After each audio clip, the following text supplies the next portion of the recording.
Hello there my friends and welcome back to another Patreon exclusive lesson. I'm fresh out of the shower, ready to show you some clean licks. You get it? Because you guys and girls voted for something different this time. We're taking a quick break from the workout videos to focus on some really cool practical licks and tricks that I would like to show you, because you wanted a lesson about licks that you can steal. So I simply want to sit down with you today and nerd out about a couple of lick concepts that I really like to use. I want to show you 3 of my favorite licks today, or actually building blocks for making completely new and different licks with that. Feel free to steal them, they're a lot of fun, and I'm sure not only learning those licks but also understanding how they work will help you out a lot if you currently feel a little bit stuck playing the same stuff over and over again, especially when you're improvising. So let's dive into it right away. Here's lick concept number 1 that I want to show you today. So that's a quick and kind of melodic arpeggio line, but as I'm sure you heard, there's a lot of dissonance involved right here. But it's not that kind of shocking dissonance that's just supposed to freak you out and is often used to cause a lot of tension and suspense, those minor seconds. It's actually some melodically nice sounding dissonance, and I will explain to you how that works in just a second. Here it is a bit slower.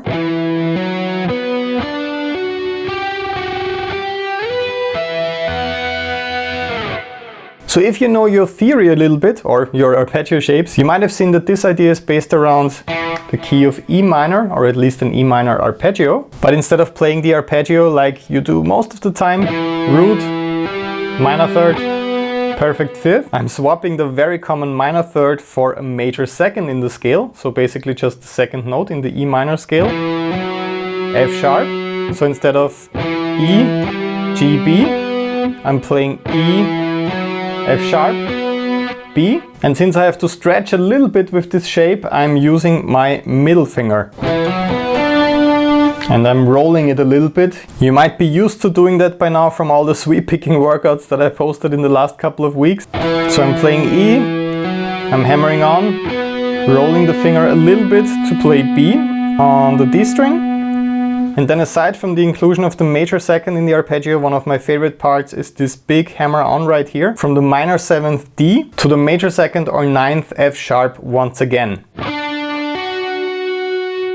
I really like it when there's some distance between the notes in my arpeggio. So instead of just hammering on from D to E, I make sure to hammer on to F sharp instead. That alone sounds really, really nice to me, and it might be a phrase that I would actually use. So if you have a favorite sound or interval like that, make sure to include it in multiple octaves. That really helps with bringing out that specific sound. And then after that, here's my next trick. Here's where the awesome dissonance happens. So I'm playing F sharp, the major second or 9th with my pinky finger, but then I'm finally playing the minor third G on top of that, on the 8th fret on the B string with my index finger. And as you might know, the major second and the minor third are just one semitone or one fret apart. So when you play those 2 notes and they are overlapping, you get that super dissonant minor second interval. But since those are 2 notes and 2 actually very melodic notes in the context of E minor, it actually works nicely in the context of the full arpeggio or song or lick. So in this case, it's not dissonance just for shock value. This actually works in a melodic way. And then I'm sliding up from G on the 8th fret on the B string all the way up to B. And lastly, I want to emphasize the 9th once again. And I'm playing E on top of B. And then I'm hammering on to F sharp on the 14th fret on the E string. Once again, the major second or 9th in this context. A very cool and melodic modern arpeggio lick. I'd love to see your variations of that one in the VIP Facebook group. Up next, here's something that's based a bit more on guitar technique than theory. This is something you've heard in my recent guitar solos on the song Words, for example. I also did something like this in the solo for Elasticity, the song I recorded with the rubber band strings. And it's about using very basic 3-string arpeggio shapes, but instead of going with the classic sweep picking approach of just playing the shapes up and down, I'm actually going for alternate picking on top before I play those descending notes, and I get a cool sounding pattern like this that sounds way harder than it actually is. So kind of a cool, more modern twist for those old school arpeggios. Here's what I'm doing a little bit slower. It's essentially a combination of alternate picking and then just sweep picking in one direction up like this.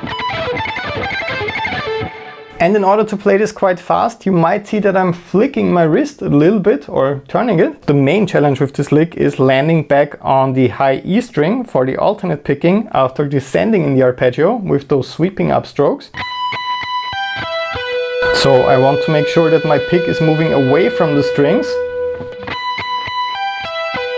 So like this, over exaggerated of course, I want to move away from in between the strings so that the angle is great for landing that next downstroke on the high E string. So that's where that wrist movement comes from that you sometimes see when I'm playing phrases like this. So when you start working on this pattern, just pick one shape and play that over and over again. And really focus on nailing that transition from the upstroke sweeps back to the high E string. That's pretty much the only challenge with speeding that one up. And as soon as you have unlocked this skill, you can apply this pattern to pretty much any 3-string arpeggio.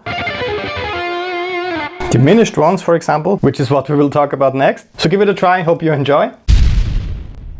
And the last one I want to show you today is one that I've been working on for quite a while. When we're playing diminished arpeggios across the neck, we can connect them easily, as you might know. You just have to jump up or down 3 frets or a minor third. That's great, but it also makes metal players a bit lazy sometimes. And you hear phrasing like this a lot with diminished arpeggios. So playing the shape up and down and just moving it across the neck like this. It's a lot of fun, but of course it gets boring and repetitive if that's the only thing that you're doing with diminished arpeggios. So I'd like to remind you of this awesome lick when it comes to diminished shapes. That's really interesting rhythmically and it only involves upstrokes, which is kind of unique.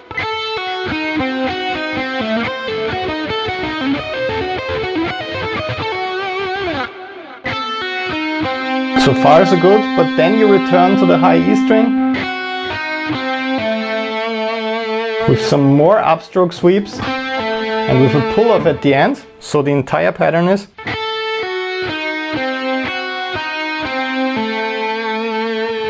You can also try different picking patterns for this one, but for me it's really the easiest way of playing it by going for upstrokes all the way. And then of course you can just connect it to other diminished shapes that are a minor third above the original shape or below the original shape.